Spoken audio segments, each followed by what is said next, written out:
2016 সালে খুন হয়েছিলেন তৃণমূল নেতা মাধব মার্জিত। এবার সেই খুনে অভিযুক্ত এক তৃণমূল নেতা।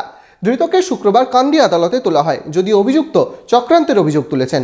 মনোবীক্ষণ পলিক্লিনিক, চিকিৎসার জগতে এক দশক। এখন এখানে সব বিষয়ে ডাক্তারবাবু এক ছাদের তলায়।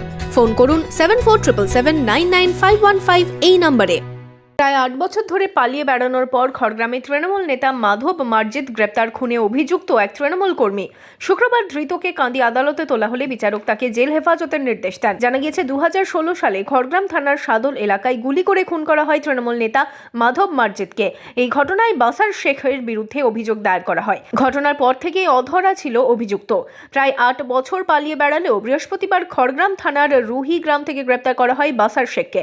শুক্রবার ধৃতকে কান্দি মহকুমা আদালতে দ্বিতীয় দ্রুত নিষ্পত্তি জেলা অতিরিক্ত দায়রা আদালতে পেশ করা হলে বিচারক তাকে 6 দিনের জেল হেফাজতের নির্দেশ দেন। যদিও অভিযুক্তের দাবি তাকে রাজনৈতিক কারণে চক্রান্ত করে ফাঁসানো হয়েছে। রাজনীতির চক্রান্ত করে রাজনীতি থেকে আমাদেরকে জড়াইছে। আমরা সব নির্দোষী, আমরা কোনো রকমের কোনো যুক্তর সাথে যুক্ত নেই। বাইরে থাকতাম দেশে। তবে কে তাকে ফাঁসালো তা নিয়ে প্রশ্ন উঠছে। তৃণমূল নেতা খুনে তৃণমূল কর্মী গ্রেপ্তার হওয়ায় কটাক্ষ করতে ছাড়ছে না কংগ্রেস। এই দুষ্কৃতিকারীদের অনেক আগে ধরা পড়া উচিত।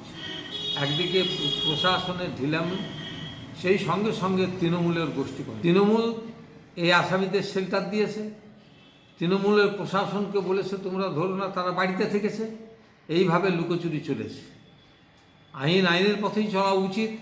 আমরা আইনের ওপরে ভরসা রাখি, কিন্তু খুব দুর্ভাগ্য এই বর্তমান সরকারের যে প্রশাসক, তারা সরকারের ভয়ে তাদের নির্দেশে কাকে ধরা হবে কাকে ধরা হবে না, কাকে বাড়িতে থেকে প্রোটেকশন দিতে হবে, যেমন শাহজাহানের চলছে, ঠিক একই শাহজাহান এখানে চলছে। যদিও এই বিষয়ে তৃণমূলের কোনো প্রতিক্রিয়া পাওয়া যায়নি।